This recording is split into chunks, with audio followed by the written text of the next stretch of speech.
साथियों, मैं अपने वक्तव्य एक जय घोष के साथ में करना चाहूंगा और मैं उम्मीद करता हूं कि आप सभी उसमें मेरा साथ देंगे। जय भीम।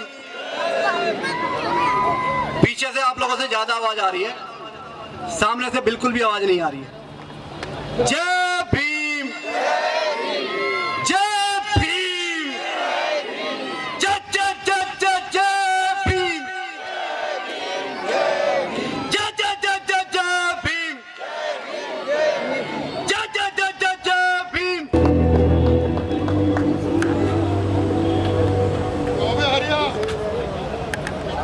तूने सूद दिया और ना असल जानता भी है तेरे ऊपर कितना कर्जा है।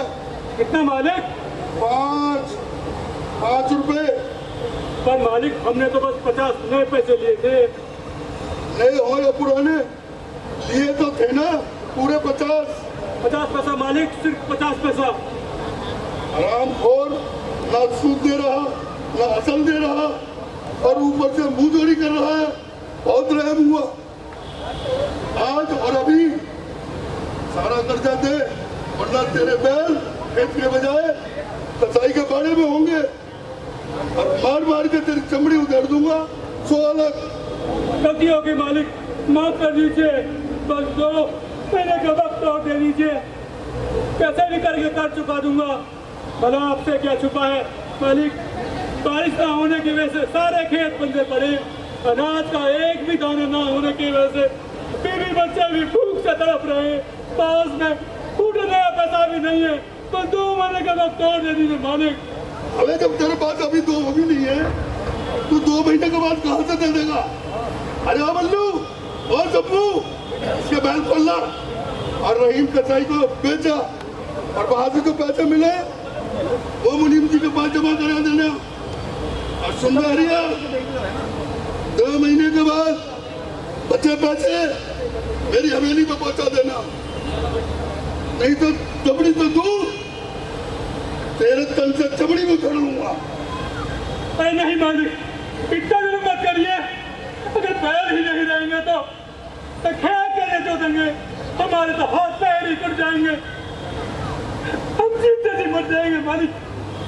मैं कोई भगवान नहीं जो तुम्हारे जीने मरने की परवाह करूं। मैं इंसान हूं, अपना नफा नुकसान देखता हूं। सुनिए तो मालिक, सुनिए तो मालिक, मैं मर जाऊंगा मालिक। मैं भी बच्चे को दस खाइए मालिक, दस खाइए मालिक, दस खाइए।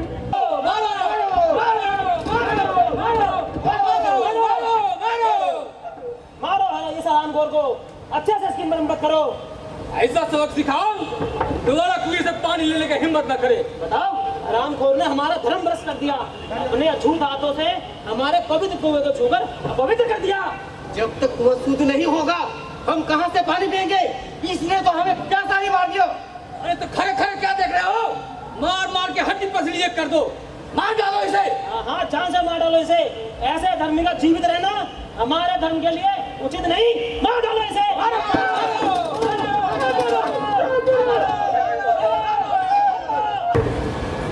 यमुना जानती नहीं, बड़े हो जाने पे यौवन के छा जाने पर ठाकुर साहब के पास सलामी के लिए जाना होता है।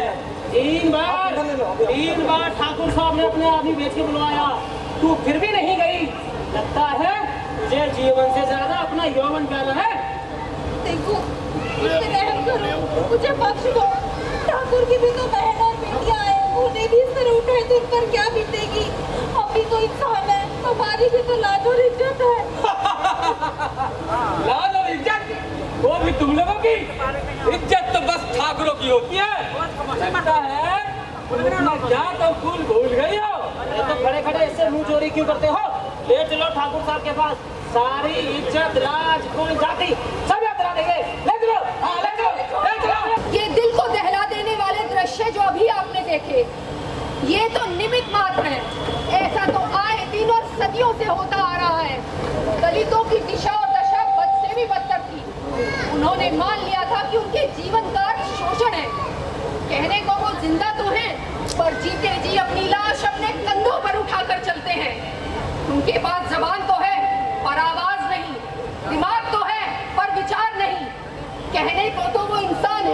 पर उनका जीवन जानवर से भी बदतर। खाने को तरसते हैं, पीने को तरसते हैं, अपनी मर्जी से कहीं आ जा नहीं सकते।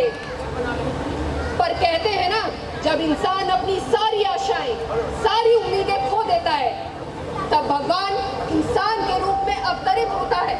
और कुछ ऐसा ही हुआ महाराष्ट्र के मऊ छावनी में 14 अप्रैल 1891 में रामजी सकपाल के घर एक बालक का जन्म हुआ। लड़का हुआ, लड़का। अरे सकपाल, बहुत बहुत बधाई हो। क्या तेज है चेहरे पर कि बस देखते ही बनता है। हाँ भद्दे जी, बड़ी खुशी की बात है, ऊपर वाले से आशीर्वाद प्राप्त हो गया। सकपाल, यह कोई सामान्य बालक नहीं है। कई सदियों में प्रकृति का ऐसा समावेश बनता है, तब जाके इस तरह का दिव्य और ओजस्वी बालक पैदा होता है। याद रखना मेरी बात को। यह बालक हजारों सालों से फैले छुआछूत, ऊंच नीच, जात पात और बुराई को ये खत्म करेगा। यह गरीब मजदूर उनका अधिकार और महिलाओं को सम्मान दिलाएगा। यह बालक इस भारत को भविष्य लिखेगा, पूरी दुनिया में देश का नाम रोशन करेगा। इस बालक की माँ का नाम क्या है? रीमाबाई भद्दे जी। बहुत सुंदर बेटा, इस बालक को सारी दुनिया अपनी माँ भीमाबाई के नाम से जानेगी। आज से इस तेजस्वी ओजस्वी बालक का नाम भीम होगा। भीम। जिंदगी हमेशा की तरह अपनी रफ्तार से चल रही थी, पर बालक भीम का बचपन एक ऐसे समाज में बीत रहा था जहां इंसान को इंसान की दृष्टि से नहीं देखा जाता था। जाति, धर्म, वर्ण, वर्ग में लोग बटे हुए थे। एक रोज बालक भीम अपनी स्कूल की कक्षा में बैठा हुआ पढ़ाई कर रहा था। अच्छा बच्चों, आज जो पाठ पढ़ाया है वो अच्छी तरह से याद कर लेना, और अगर भूले तो ये जादू की छड़ी तो है ही याद दिलाने के लिए।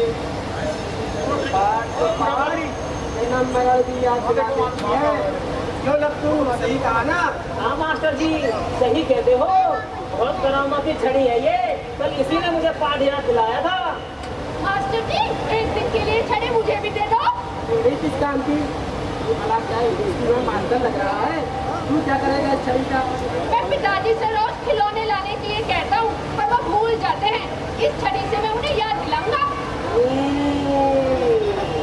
देख रहा हूँ, सारा बजट मेरा दिमाग इस छड़ी में ही लगा रहता है। थोड़ा बहुत किताब में लगा लिया कर। आज मैं तुझे जोर गप्पे ही लिखते हैं, ठिकाने लगा ले, बता तेरे कानपुर को नागपुर में मिला दूंगा। रुको भी, ये क्या कर रहे हो? नहीं, तुम घड़े से पानी नहीं पी सकते, पाइप से छू सकते हो।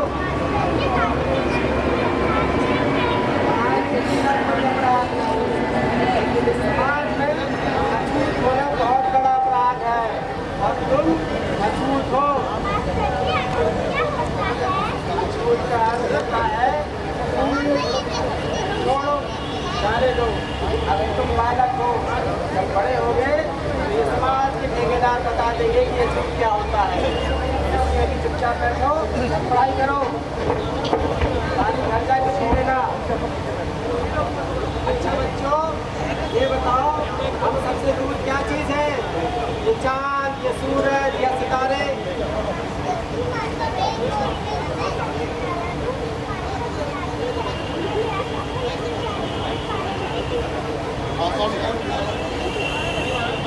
बाबा साहेब अभी बचपन की दहलीज पार भी नहीं कर पाए थे कि उनकी माता भीमाबाई लंबी बीमारी से जूझते हुए 18 मई 1897 में इस दुनिया से चल बसी। उसके कुछ वक्त बाद 15 साल की आयु में उनकी शादी रमाबाई से होती है, और फिर महाराजा गायकवाड़ द्वितीय के द्वारा दी गई छात्रवृत्ति से उन्हें विदेश जाकर पढ़ने का मौका मिलता है। चुप हो जाती, भला उसकी मर्जी के आगे किसकी चली है? आपकी बहुत याद आ रही है। मुझे मालूम है तुम्हें माँ से बहुत मोह था, पर वो कह के गई है कि बहुत जल्द वापस आएगी। उसका मंदिर दिल से दूर कहाँ लगेगा। जल्द सो जा, बहुत रात हो गई। हो सकता है माँ सपने में ही मिलने खुशी आ जाए। बस सपने में मिल जाएगी। मैं जल्दी से सो जाता हूँ। जिंदगी अपने तमाम उतार चढ़ाव के साथ चल रही थी और कुछ वक्त बाद साल 1906 में मात्र 15 साल की आयु में उनकी शादी रमाबाई से होती है। और फिर एक बार जिंदगी नए रंग रूप के साथ चलती रहती है। इसके कुछ वक्त बाद उन्हें महाराजा गायकवाड़ द्वितीय के द्वारा दी गई छात्रवृत्ति से विदेश जाकर पढ़ने का मौका मिलता है। अपना ख्याल रखना रमा, मैं पढ़ाई पूरी करके जल्दी ही वापस आऊँगा, क्योंकि ये पढ़ाई मैं सिर्फ अपने लिए नहीं बल्कि पूरे समाज के लिए कर रहा हूँ। सदियों से जानबूझकर हमें शिक्षा से दूर रखा गया, लेकिन अब इस व्यवस्था को बदलना होगा। यदि हमें अपना हक पाना है तो पढ़ना होगा। इस समाज के हर एक व्यक्ति को पढ़ना होगा। अच्छा, मैं चलता हूँ।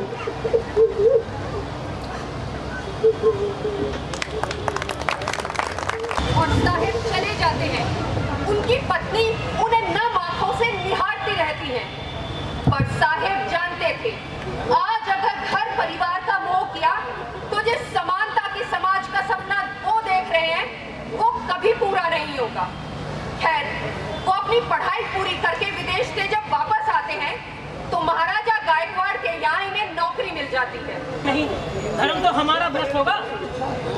और क्या, मैं तो कहता हूँ नौकरी ही क्यों की।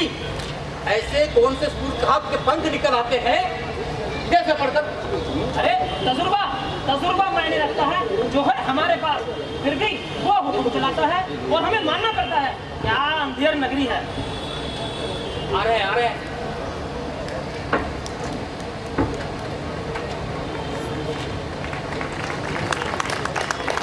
हेलो, सभी तालियों से बाबा साहब अम्बेडकर का स्वागत करते हुए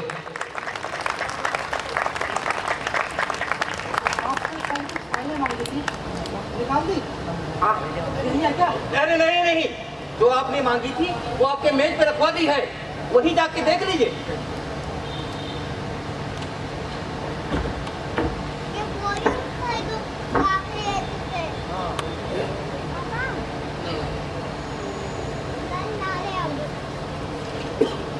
क्या हुआ बेटा? जरा एक गिलास पानी लाना। एक गिलास क्या, मट्टी ही आपकी मेज के पास रखवा दी है। अपने हाथ से निकालते जाइए और पीते जाइए। क्या हुआ बेटा? यहीं खा लो। बड़े बाबू इधर आइए। आपको बुला रहे? वो नहीं, आप आइए। मैं आऊँ? जी हाँ। पर क्यों? आएंगे, सारी जानकारी वहीं से लेंगे।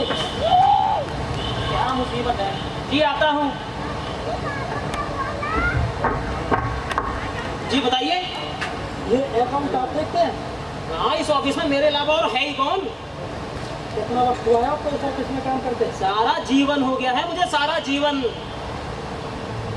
सारा जीवन को लगाकर भी आपको ये नहीं पता कि अकाउंट में हर महीने का हिसाब होना चाहिए? जी बस कर ही रहा था, बस यूँ समझिए हो जाएगा। कर ही रहा था, हो ही जाएगा। क्या मतलब है इसका? 3 महीने का हिसाब नहीं है इसमें? करके लाइए इसे। हाँ कर देंगे, कर देंगे। लीजिए, पकड़िए। कर देंगे, कर देंगे।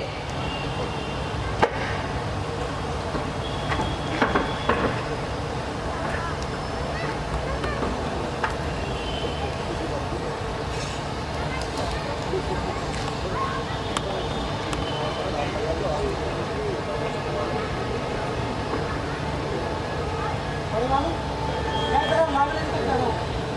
आपका अकाउंट चेक करिए, मैं आपको देखता हूँ। और हाँ, मेरे रहते ऐसे काम नहीं चलेगा। हाँ हाँ कर देंगे।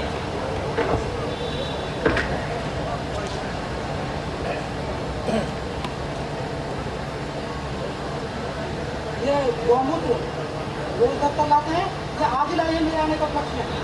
जी ये देर मत करो, यहाँ वहाँ सारे दफ्तर में गोमूत्र को छिड़को और इसे फौरन शुद्ध कर दो। कहीं ऐसा ना हो कि तुम्हारा धर्म रखा जाए। तुम यहाँ के रहो या वहाँ के, इंसान के स्पर्श से तुम्हें चिढ़ है, लेकिन गोमूत्र पीना पसंद करते हो। कल आप लोगों का मेरे प्रति किया गया व्यवहार यह दर्शाता है कि आपको मुसलमान, पारसी, ईसाई तो चलते हैं, लेकिन मैं हिंदू होते हुए आपको चुपता हूँ। मेरी परछाई तक आपसे सही नहीं जाती। क्यों? क्योंकि मैं अछूत हूँ, महान हूँ। आखिर कौन सा धर्म यह सिखाता है? अरे तुम क्या जानो धर्म? असल में तुम जैसे शूद्रों को तो पढ़ने तक का अधिकार नहीं है। तो जब पढ़ा ही नहीं तो क्या जानोगे धर्म? असल में मनुस्मृति के चातुर्वर्ण में लिखा है ऐसा।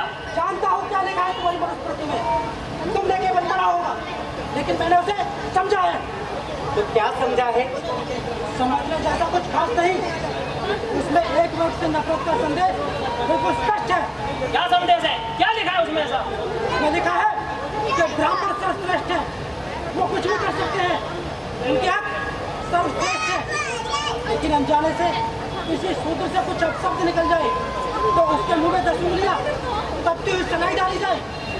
अगर कोई अछूत किसी ब्राह्मण से उद्देश्य करने लगे तो राजा उसके मुंह और कान में उबलता हुआ तेल डालेगा। ये लिखा है तुम्हारी मनुस्मृति में। इंसान इंसान में भेदभाव, स्त्री और शूद्र को हीन समझने वाली तुम्हारी मनुस्मृति को मैं सरेआम चौराहे पर जला दूंगा। क्या कहा? जला देंगे? ऐसे क्या जला देंगे? हमारे रहते जला देंगे। और आप रह जाएंगे? मेरे रहने या न रहने की चिंता आप ना करें। मुझे शर्म आती है तुम जैसे लोगों पर। तुम जैसे लोगों के साथ उठना बैठना इंसानियत को धब्बा है। संस्थान ने मुझे स्कॉलरशिप दी, इसलिए मैं यहाँ पर आया। लेकिन अफसोस यहाँ मैथ ना तो शिक्षा का है ना बुद्धिमत्ता का। यहाँ मैथ ना केवल सिर्फ गोमूत्र का। बाप होती है तुम जैसे लोगों की सोच से, तुम्हारे विचारों से। और मुझे यहाँ नहीं रहना, एक पल नहीं रहना। बहुत खूब, बहुत खूब। Hello hello. क्या समझता खुद को? ऐसे बहुत बड़ा बैरिस्टर। अजी कहाँ का बैरिस्टर?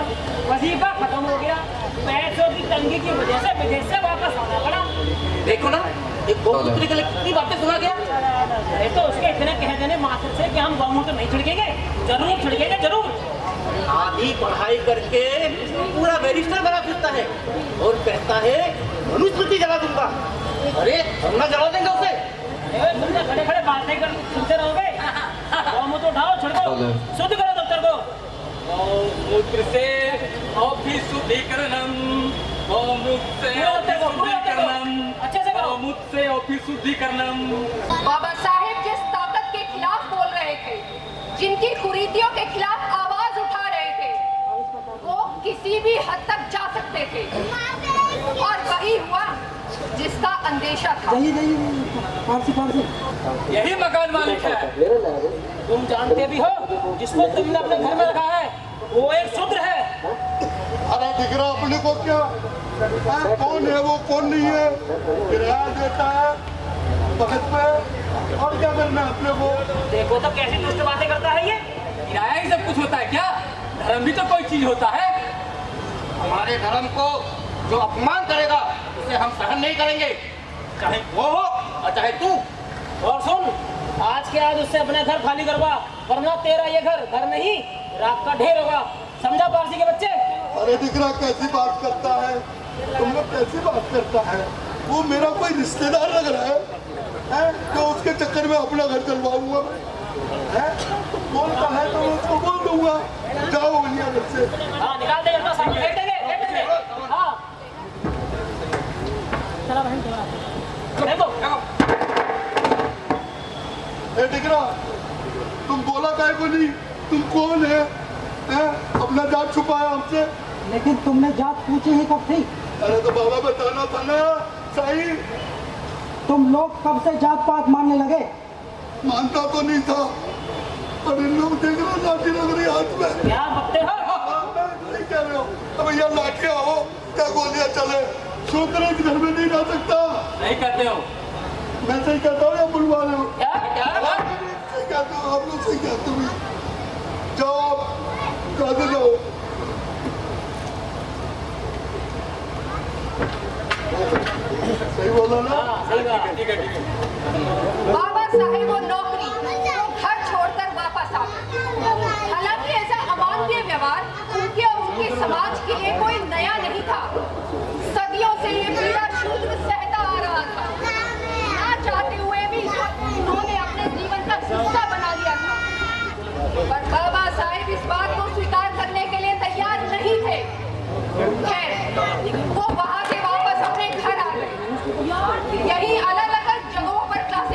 लगे, बच्चों को ट्यूशन पढ़ाने लगे और फिर कुछ वक्त बाद एक कॉलेज में बतौर प्रोफेसर पढ़ाने लगे।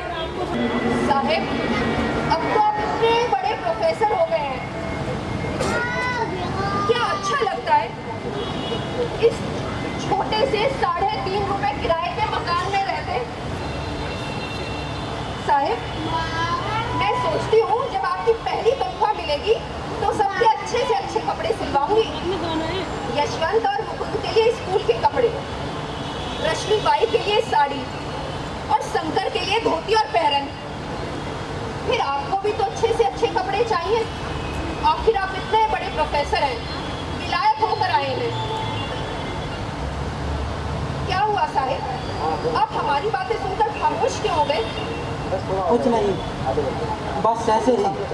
नहीं, कुछ तो है, तो आप एकदम ही गंभीर हो गए। क्या कहूँ रमा, तुम अपनी जगह ठीक ही हो। जब से हमारी शादी हुई है तुमने मुझसे कभी कुछ नहीं मांगा, कभी अपनी ज़रूरतों, अपनी इच्छाओं को जाहिर नहीं होने दिया।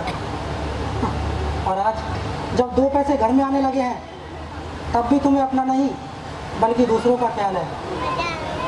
दरअसल यही तो होती है भारतीय नारी की विशेषता, जो खुद के बारे में नहीं बल्कि परिवार के बारे में सोचती है, खुद को परिवार के लिए न्यौछावर कर देती है। नहीं साहब, आपने इतनी बड़ी बड़ी डिग्री हासिल करी है, आप विलायत से पढ़कर आए हैं, मेरे लिए तो इतना ही बहुत है। मैं तो इसी में खुश हूँ। शायद इसी को भारतीय नारी कहते हैं, उसे जो मिलता है, जितना मिलता है, उसी में खुद को संतुष्ट कर लेती है। पर बाबा साहेब संतुष्ट नहीं थे। पैसों की कमी की वजह से उन्हें पढ़ाई अधूरी छोड़नी पड़ी। बड़ौदा सरकार की तरफ से मिलने वाली स्कॉलरशिप की मुद्दत पूरी हो जाने की वजह से उनका बैरिस्टर बनने का सपना टूट गया था और उन्हें विलायत से वापस आना पड़ा था। हालांकि बाद में कोल्हापुर के छत्रपति शाहूजी महाराज और उनके एक सेठ मित्र मदद करने के लिए तैयार हो गए, पर पास में कुछ तो पैसे होने चाहिए। इधर उधर पढ़ाकर जो कुछ पैसे मिलते उसे बचा पाना बहुत मुश्किल था, जबकि वो खुद पर ना के बराबर ही खर्च करते थे। सारा दिन कॉलेज में सिर्फ एक चाय और पाव खाकर गुजार देते थे ताकि कुछ पैसे बच सके। पर पैसे बचे भी तो कैसे? जिम्मेदारियां इतनी थी।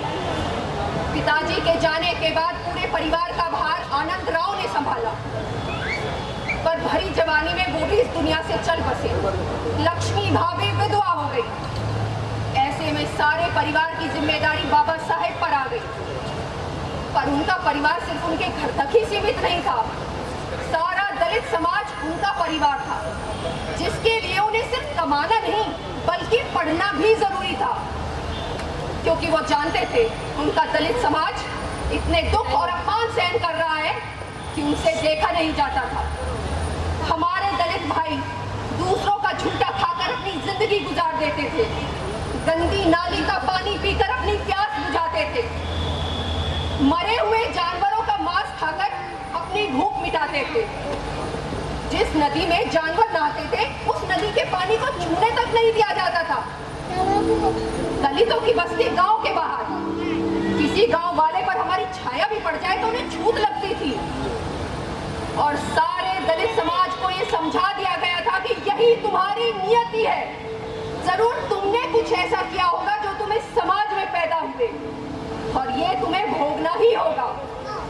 पर बाबा साहेब जानते थे इन सब कुरीतियों से और अंधविश्वास से अपने समाज को बचाने के लिए शिक्षा ही एक मुख्य आधार है, क्योंकि उनका मानना था कि हम पर जो जुल्म हो रहे हैं उसकी वजह हमारी खामोशी, हमारी अशिक्षा है।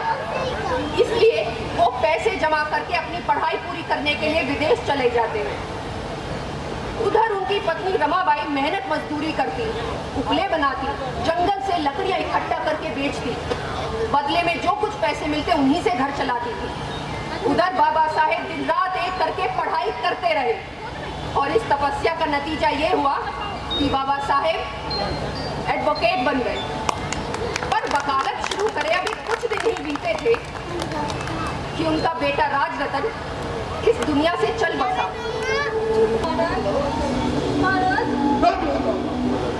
कहाँ चली आ रही है? ये तेरी दलितों की बस्ती नहीं, ब्राह्मण का घर है, ब्राह्मण का सारा आंगन अपवित्र कर दिया। महाराज थोड़ा सा पानी दे दो, मेरे बच्चे बहुत पैसा है, अगर इसे पानी नहीं मिले तो ये मर जाएगा। पानी पानी चाहिए और तुम लोगों को छुट्टों के लिए कोई पानी नहीं यहाँ पर। चलिए यहाँ धर्म भ्रष्ट करने आओ। बेटा पानी ला, कोई तो पानी दे दो। मुन्ना मुन्ना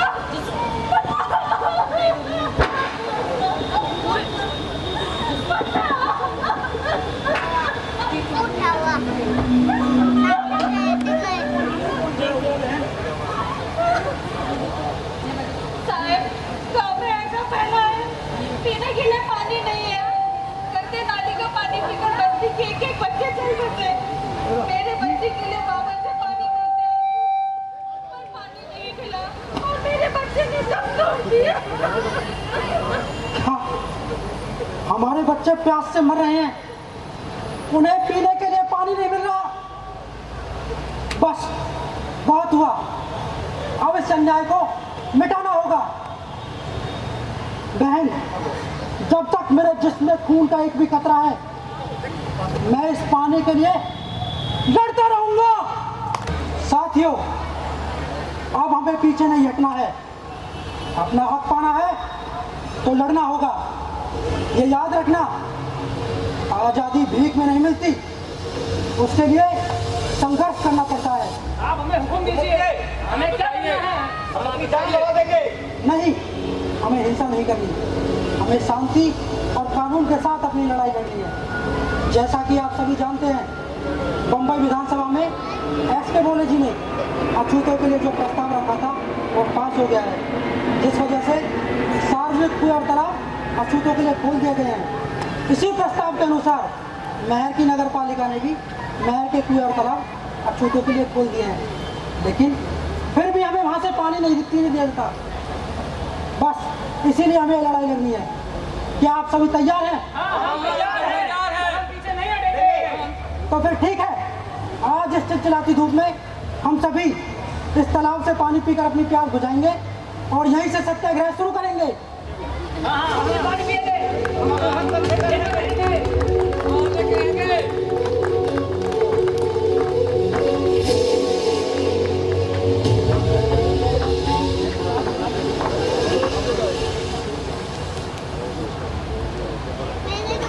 शांत हो जाइए, लेकर रहेंगे, हम पानी पीकर रहेंगे।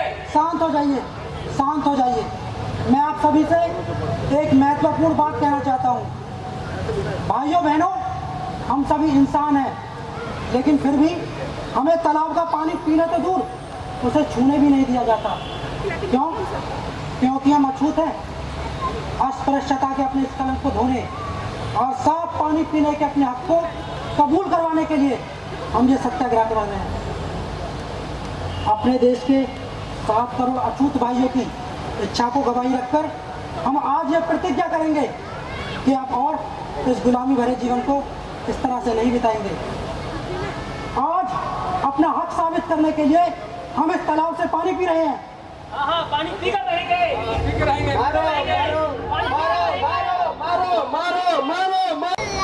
कानून का राज हर जगह नहीं चलता। संख्या बल के आगे कभी कभी कानून भी बौना हो जाता है। चंद ताकतवर लोगों ने बहुत से मासूम कमजोर लोगों को उखाड़ फेंका। हजारों सालों से फैले अस्पृश्यता के दाग को धोने के लिए जैसे ही लोग पानी पीने लगे, तभी पीछे से आकर कायरों की तरह उन पर लाठियां भांज दी गई। आखिर दलित भी इंसान है, तो फिर इंसानों को मिलने वाले हक उन्हें क्यों नहीं मिलने चाहिए? इसलिए बाबा साहेब ने दोबारा सत्याग्रह करने का फैसला किया और लोगों ने भी इससे भी कहीं बड़ी संख्या में उसमें भाग लिया। पर बाबा साहेब यहीं नहीं रुके, उन्होंने अगला कदम मंदिर प्रवेश की तरफ बढ़ाया।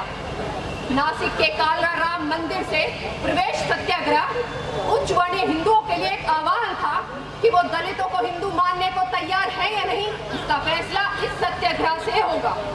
ये सत्याग्रह उनका हृदय परिवर्तन करने के लिए किया जा रहा है इसका असर ये हुआ कि बाबा साहेब को जान से मारने की धमकियां मिलनी शुरू हो गई, और बाबा साहेब पर इन धमकियों का विपरीत असर हुआ। इसी दौरान बाबा साहेब को गोल मेज कॉन्फ्रेंस में सम्मिलित होने का न्योता मिला। साहब देखिए ना, बच्चे की हालत बहुत बिगड़ती जा रही है, मत जाइए ना साहब। मुझे मजबूर मत करो रमा, जैसे ये मेरा बच्चा है वैसे सारे दलित भाई भी मेरे बच्चे हैं। मैं एक जान के लिए हजारों करोड़ों जान कुर्बान नहीं कर सकता। थोड़ी देर और रुक जाते, इसकी हालत बहुत खराब है। रमा, मुझे मजबूर मत करो, मुझे जाने दो।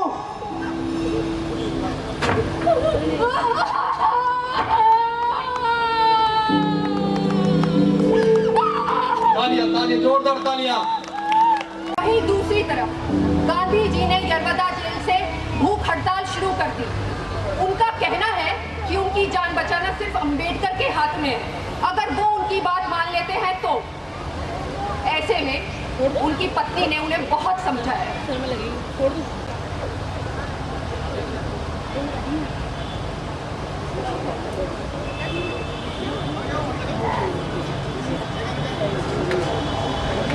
मम्मी दस्तू तो कुछ नहीं करता।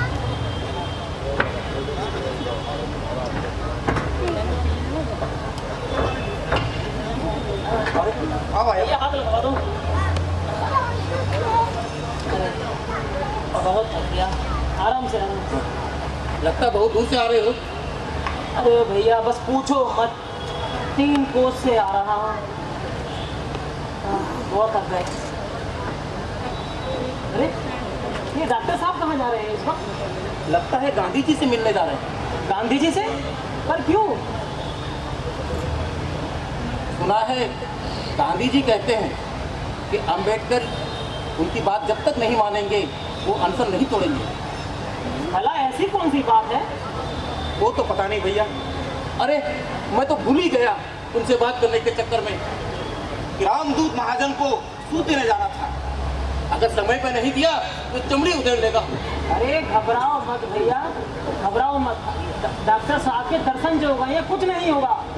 ठीक करते हो भैया। हाँ बैठ जाओ, बैठ जाओ। ठीक करते हो भैया। हमने भगवान को तो देखा नहीं, लेकिन डॉक्टर साहब के दर्शन होने से जैसा लगता है जैसे साक्षात भगवान देख लिया। भैया हमारे तो भगवान डॉक्टर साहब ही हैं। हाँ भैया, चलो बहुत देर हो गई, चलते हैं। हाथ लगवा दो भैया।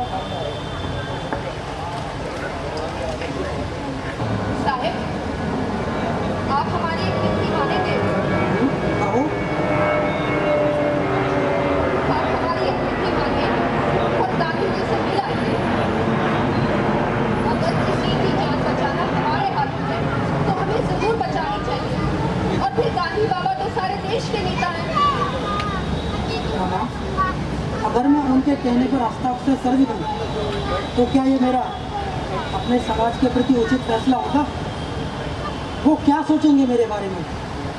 और सबसे बड़ी बात, मैं खुद को कैसे समझाऊंगा कि गांधी जी जो कर रहे हैं वो ठीक है? क्या ये मेरे समाज के प्रति विश्वासघात ना होगा? देखिए, मैं विश्वासघात करने के लिए तो नहीं कह रही हूँ। मैं सिर्फ इतना कह रही हूँ कि आप एक बार उनसे मुलाकात कर आइए। क्या पता आपकी एक मुलाकात एक महात्मा को नया जीवन दे दे। आश्चर्य है, इतना ऊंचे विचार तुम्हें आते कहाँ से हैं? बस साहब, आपकी छाया का असर है। मेरे पास स्कूल की डिग्री तो नहीं, पर आपके आशीर्वाद की डिग्री जरूर है। आपके विचारों के प्रकाश ने मुझे शिक्षित को भी शिक्षित कर दिया। रमा, तुम्हारी तरह अगर भारत की हर एक नारी शिक्षा के महत्व को समझ जाए तो फिर कोई अपने हक से वंचित ना होगा। तो फिर आप हमारी एक बात मानिए और मिल आइए ना। ठीक है रमा, तुम कहती हो तो मैं जाऊंगा, जरूर जाऊंगा। डॉक्टर अंबेडकर, मैंने ध्यान नहीं दिया। आइए बैठिए।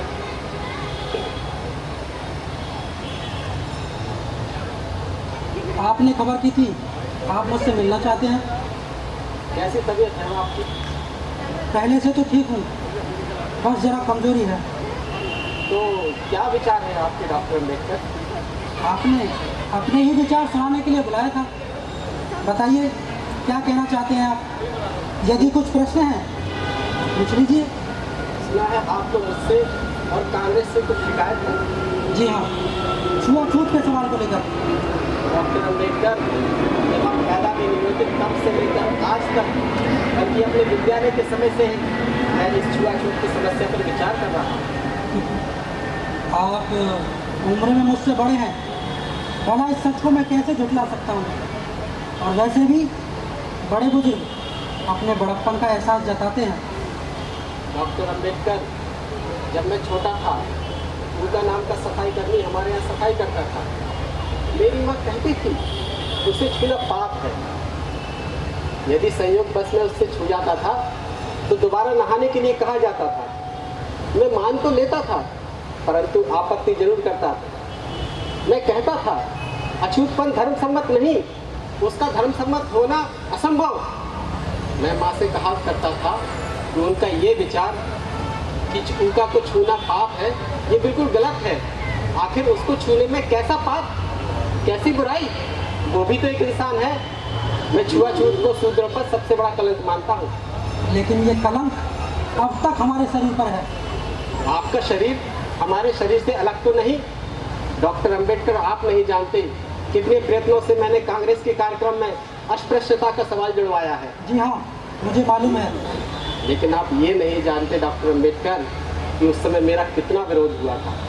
कांग्रेस के इस चरित्र से तो मैं भली भांति परिचित हूँ। वो मेरा इसलिए विरोध कर रहे थे कि छुआछूत एक धार्मिक और सामाजिक कार्यक्रम है, इसे राजनीतिक कार्यक्रम के साथ नहीं जोड़ा जा सकता। लेकिन व्यवहार में तो जोड़ते ही हैं। डॉक्टर अम्बेडकर, अस्पृश्यता को हटाने के लिए कांग्रेस अब तक 20 लाख रुपए खर्च कर चुकी है। 20 लाख आप कहते हैं तो मान लेते हैं। सब कुछ जानती हुई भी आखिर आपको मुझसे और कांग्रेस से शिकायतें क्यों हैं, ये मैं नहीं समझ पा रहा। कांग्रेस के सारे प्रयत्न ठीक वैसे ही हैं जैसे तीज त्योहार पर नए कपड़े सिलवाए जाते हैं। आपको मेरी बातों पर आश्चर्य हो रहा होगा, लेकिन मुझे नहीं हो रहा। ये मैं जानता हूँ कि आपने कितना जोर देकर छुआछूत की समस्या को कांग्रेस के कार्यक्रम में जुड़वाया, लेकिन औपचारिक स्वीकृति देने के अलावा कांग्रेस ने और कुछ नहीं किया। यही मेरी मुख्य शिकायत है।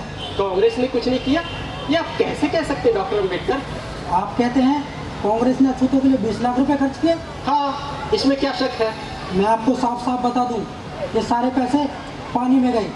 यदि इतनी बड़ी रकम मुझ जैसे व्यक्ति को दी गई होती तो मैं आश्चर्यजनक बदलाव ला देता। आश्चर्य है, कांग्रेस के प्रति कृतज्ञता प्रकट करने की बजाय आप उसकी कटु आलोचना कर रहे हैं। यदि कांग्रेस दलितों के प्रति इतनी ईमानदार होती तो जिस तरह कांग्रेस सदस्य बनने पर खादी वस्त्र पहनना अनिवार्य कर दिया था, ठीक उसी तरह छुआछूत की समस्या को मिटाने के लिए भी शर्त रखी जा सकती थी। अगर ऐसा किया गया होता तो नासिक जिला कांग्रेस अध्यक्ष द्वारा मंदिर प्रवेश का विरोध ना किया गया होता। आप कहते हैं कि अंग्रेजों का हमारे प्रति बदलाव नहीं हुआ, लेकिन मैं आपसे पूछता हूँ कि स्वर्ण हिंदुओं का भी हमारे प्रति कहाँ बदलाव हुआ है?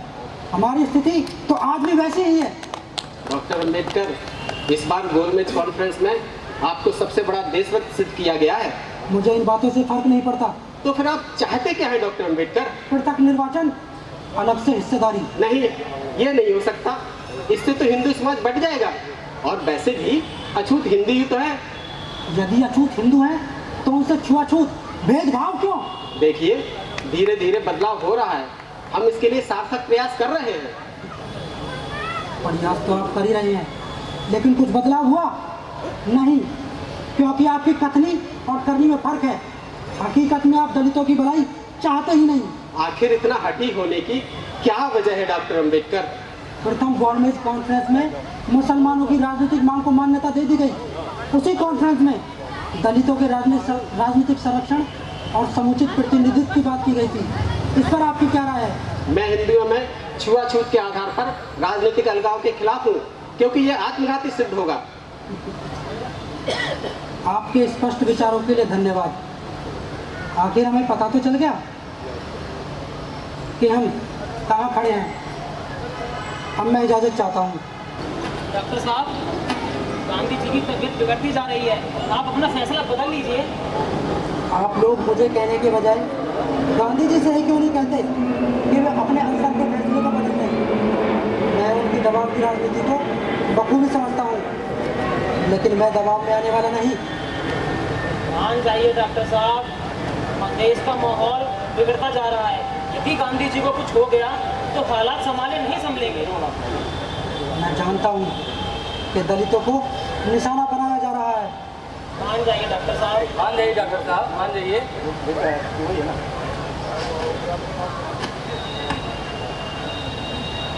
जिन लोगों के अधिकारों के लिए मैं ये लड़ाई लड़ रहा हूँ, यदि वो लोग ही जिंदा नहीं रहेंगे तो क्या फायदा ऐसी लड़ाई का। ठीक है, मैं तैयार हूँ। इस समाज के हक की लड़ाई वो लड़ रहे थे, उसी समाज की सुरक्षा के लिए उन्हें हस्ताक्षर करने पड़े। पूना समझौता दलितों, अछूतों के लिए अभिशाप साबित हुआ, क्योंकि आरक्षित सीटों से चुनकर आए नेताओं ने अपने समाज के लिए काम ना करके, बल्कि जिस दल से वो चुनकर आए उसकी ही गुलामी करने में लग गए। संसद में 1/3 सांसद दलित होते हुए भी अपनी आवाज नहीं उठा सकते। जब देश आजाद हो रहा था तो अंग्रेजों ने कहा आजादी से पहले आप अपना संविधान तैयार कर लें। उसके बाद संविधान सभा का गठन हुआ। बाबा साहेब को ड्राफ्टिंग कमेटी यानी मसौदा समिति का अध्यक्ष बनाया गया। बाबा साहेब ने कड़ी मेहनत के बाद 2 साल 11 महीने 18 दिन में देश का संविधान बनाकर तैयार किया, जिसे 26 नवंबर 1949 को संविधान सभा को सुपुर्द कर दिया गया। संविधान सभा में उपस्थित मैं सभी मेंबरों से यह कहना चाहता हूँ कि यह संविधान कितना भी अच्छा क्यों ना हो, अंततः यह बुरा ही साबित होगा अगर इसे लागू करने वाले लोग बुरे होंगे, और यह संविधान कितना भी बुरा क्यों ना हो, अंततः यह अच्छा ही साबित होगा अगर इसे लागू करने वाले लोग अच्छे होंगे। संविधान सभा के ड्राफ्टिंग कमेटी में 7 सदस्य थे। एक की मृत्यु हो गई, एक विदेश चला गया, तीसरे का स्वास्थ्य ठीक नहीं रहा, चौथा और पांचवा दिल्ली से दूर होने की वजह से वो कभी नहीं आया। बचा मैं खुद भी डॉक्टर अंबेडकर की कोई सहायता नहीं कर सका। ऐसे में डॉक्टर अंबेडकर ने संविधान लिखा वो उन्होंने अकेले। सही कहते हो, डॉक्टर साहब को अच्छे से जानता हूँ। मैं कभी किसी बात का श्रेय नहीं लेते, लेकिन इस संविधान को बनाने का सारा श्रेय डॉक्टर भीमराव अम्बेडकर को ही जाता है, क्योंकि हकीकत में इस संविधान को बनाने वाले असली शिल्पकार और रचनाकार डॉक्टर भीमराव अम्बेडकर ही है। इसीलिए हम इनका तहे दिल से शुक्रिया और सम्मान करते हैं। और 26 जनवरी 1950 को देश का संविधान लागू कर दिया गया। बाबा साहेब को आजाद भारत का पहला कानून मंत्री बनाया गया। बाबा साहेब ने कानून मंत्री बनते ही एक बिल पेश किया, जिसे हिंदू कोड बिल के नाम से जाना गया, जिससे महिलाओं को उनके हक, अधिकार व सम्मान प्राप्त हो सके। महिलाओं के प्रति भेदभाव व कुरीतियों, महिलाओं को उनको हक व सम्मान दिलाने के लिए मैं ये हिंदू कोड बिल पेश कर रहा हूँ, जिसके पास हो जाने पर महिलाओं को भी पुरुषों के बराबर हक प्राप्त होंगे।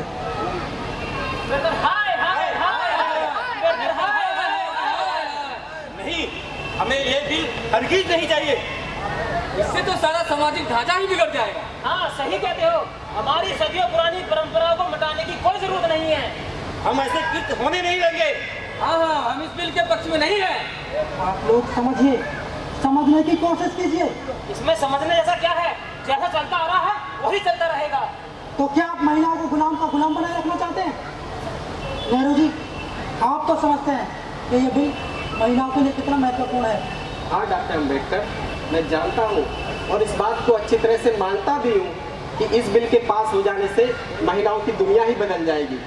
लेकिन डॉक्टर अंबेडकर, अभी ये समय सही नहीं है, इसलिए इस बिल को हम भविष्य में फिर कभी ले आएंगे। नहीं नेहरू जी, इस वक्त मेरे लिए मेरे देश की महिलाओं के हक व सम्मान से बढ़कर और कुछ नहीं।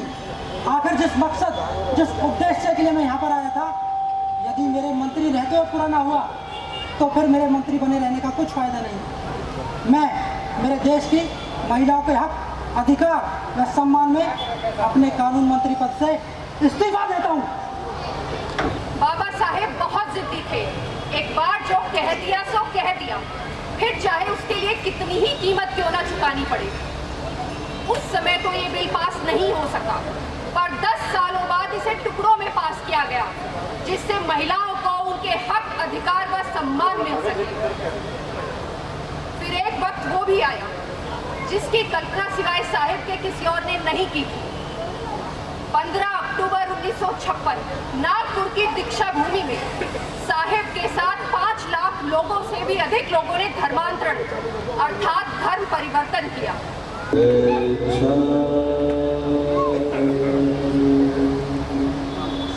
साथियों, मैं अपना पुराना धर्म त्याग कर बुद्ध धर्म ग्रहण करने जा रहा हूँ। मैं अपना शेष जीवन बुद्ध धर्म के प्रकाश फैलाने व बुद्ध धर्म के प्रसार एवं प्रसार में लगाऊंगा। जो कोई भी मेरे साथ बुद्ध धर्म द्वारा फैलाए गए प्रकाश की ओर अनुसरण करना चाहता है, वो अपने हाथ खड़े करके मेरे साथ ये प्रतिज्ञा ले। मैं अंधविश्वास या कर्म कांड को नहीं मानूंगा। मैं पूजा पाठ व पाप पुण्य के फेरे में नहीं पड़ूंगा। मैं जीवन भर बुद्ध द्वारा दिए गए वचनों का पालन करूंगा। मैं सभी इंसानों को एक समान समझूंगा। इससे मेरा नया जन्म होता है। मैं बुद्ध के 3 सिद्धांत प्रज्ञा, समग्र और करुणा का पालन करूंगा। आमंत्रित करना चाहूँगा जिन्होंने बाबा साहब भीमराव अम्बेडकर जी का रोल अदा किया है। मैं चाहूँगा कि योगेश जी मंच पर आ जाएं और आप सभी जोरदार तालियों के साथ में बाबा साहब भीमराव अम्बेडकर जी के जो रोल जिन्होंने किया उनके लिए जोरदार ताली हो जाए। और मैं चाहूँगा कि एक एक करके जितने भी हमारे कलाकार हैं जिन्होंने कुछ कम ही समय में इतना उम्दा और बेहतरीन अभिनय करके आपके समक्ष प्रस्तुत किया है, वो एक एक करके अपना परिचय स्वयं दे। मैं शुरू करना चाहूँगा हमारे आदरणीय एजीएम सर अशोक जी से कि वो अपना परिचय दें और एक एक करके आप सभी अपना परिचय दें।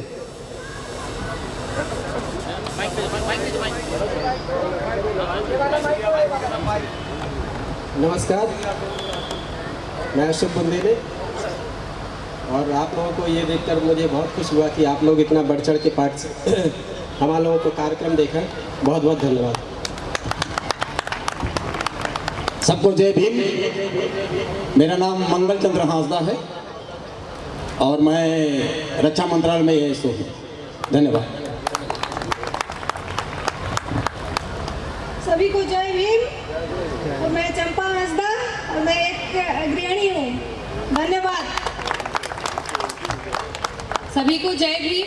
मेरा नाम है स्नेहा मांडी मुर्मू और मैं एक हाउसवाइफ हूँ, साथ में एक यूट्यूबर भी हूँ। जय भीम। मैं रोहतास कुमार मुनिका गांव में रहता हूँ। धन्यवाद। जय भीम। मेरा नाम अनिल सागर है और मैं भी एफसीआई में ही सर्विस करता हूँ। जय भीम। मेरा नाम महेश कुमार पासवान है और मैं मिनिस्ट्री ऑफ डिफेंस में काम करता हूँ।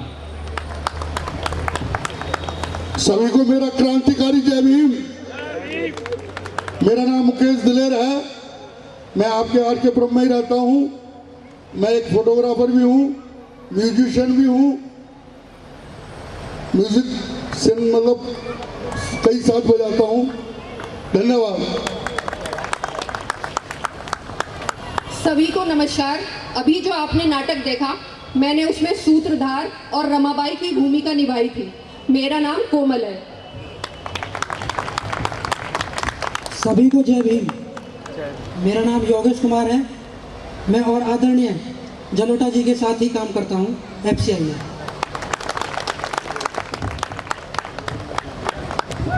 अब मैं आमंत्रित करना चाहूँगा इस कार्यक्रम के सूत्रधार हमारे डायरेक्टर नूर सर को, वो आ जाएं और उनका जोरदार तालियों के साथ स्वागत करें। नूर सर जी। साथियों, मैं यहाँ पर आप लोगों को बता दूं कि कुछ ही दिनों में जो आपके सामने बेहतरीन नाटक प्ले हुआ है, कुछ ही दिनों में उसकी तैयारी की है। और ये जितने भी लोग आप देख रहे हैं सब अपने अलग अलग क्षेत्र के हैं। कोई गृहिणी है, कोई मिनिस्ट्री में है, कोई कॉरपोरेशन में है, कोई सिंगर है, अलग अलग पद पे हैं।